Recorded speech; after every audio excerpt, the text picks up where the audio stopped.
Você sabia que para ter uma fazenda, além de precisar ter dinheiro e preparação, também é necessário coragem para lidar com os perigos noturnos? Ter uma fazenda sempre foi o sonho de muitas pessoas, seja pelo status que isso possa representar ou pela calmaria da rotina natural que se pode adotar ao cuidar de um espaço aberto e farto pela agricultura e criação de animais. Mas será que todos com esse sonho já se questionaram em algum momento sobre os perigos diários que espreitam esses lugares, na maioria das vezes afastados e com pouca segurança? Nesse vídeo serão apresentados relatos de fazendeiros que compartilharam ter presenciado momentos assustadores em suas fazendas ou até mesmo em suas proximidades. Fique atento, pois esses relatos podem te ajudar na próxima vez que você for passar um final de semana feliz com sua família em uma fazenda e algo saia fora do controle. Quem sabe, durante a madrugada.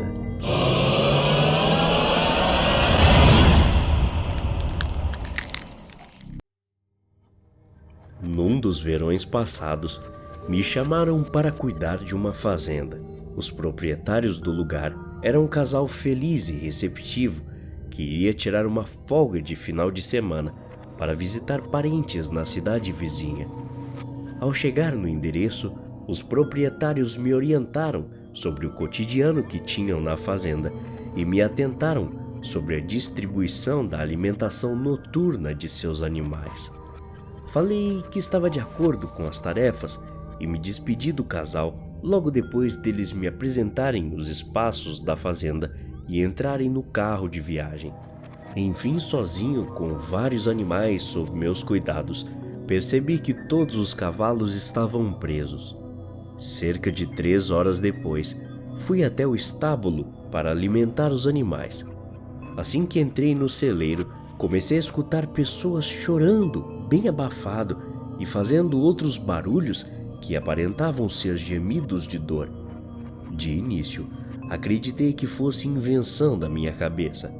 Afinal de contas, estava sozinho, sem ninguém, a pelo menos 10 quilômetros de distância. As vozes eram baixas, porém claramente audíveis. Não tenho ideia do que aquelas pessoas tentaram dizer. Só sei que a única razão que me fez ter certeza de que eu não estava ficando louco foi que os cachorros do lugar me seguiram e começaram a agir como se também ouvissem algo estranho. Um começou a latir na direção de onde vinha o barulho e o outro começou a correr pela sala enquanto rosnava.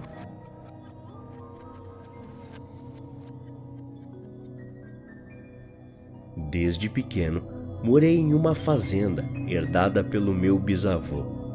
Hoje, já mais velho, continuo morando aqui com a intenção de passar a cultura da roça para a geração futura da minha família.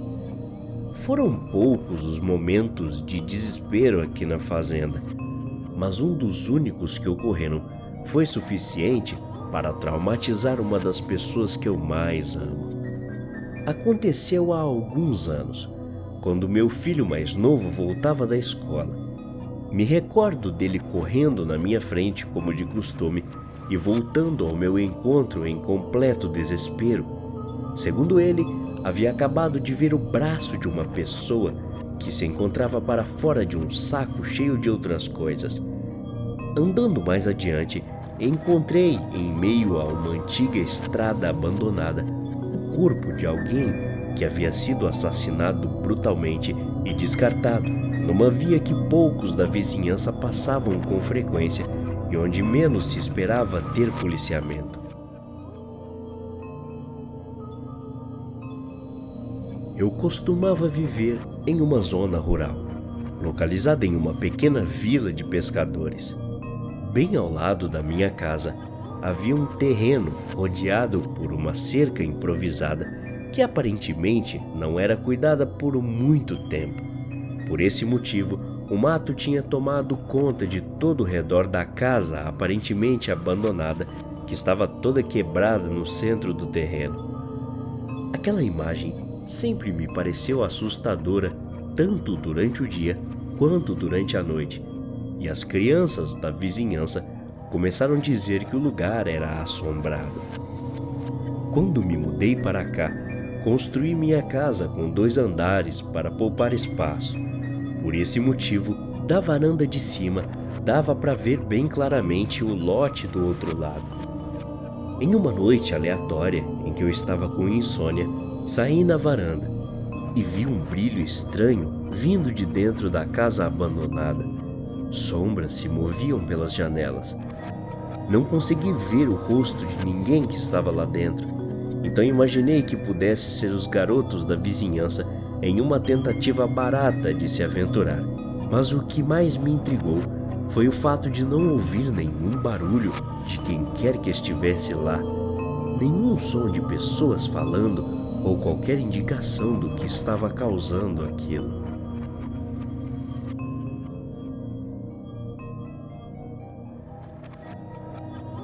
Meus avós moravam numa região conhecida pela plantação de laranjas.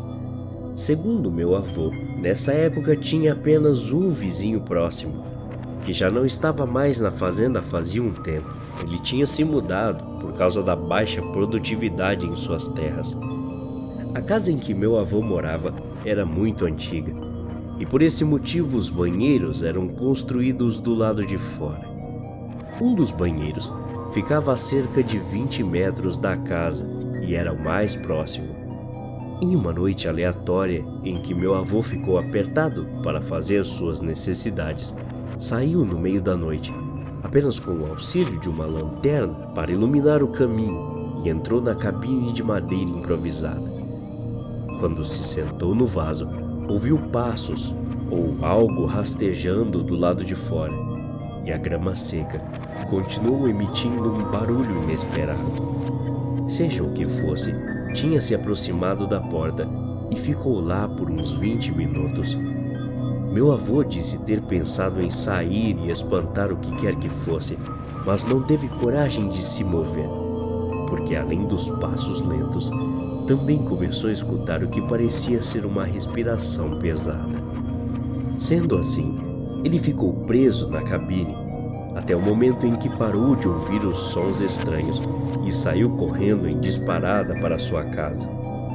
No dia seguinte, ele passou horas procurando por pegadas ou qualquer coisa que mostrasse o que poderia ter sido aquilo da noite anterior.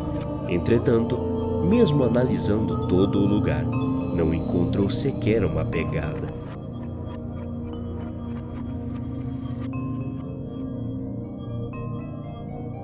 Desde pequeno, morei no campo e levava 1 hora até o supermercado mais próximo. Nunca tivemos vizinhos por perto, então se caso algo acontecesse, ninguém poderia nos ouvir gritar ou mesmo nos ajudar. Uma noite, tive uma sensação de que algo não estava certo, mas ignorei e fui dormir.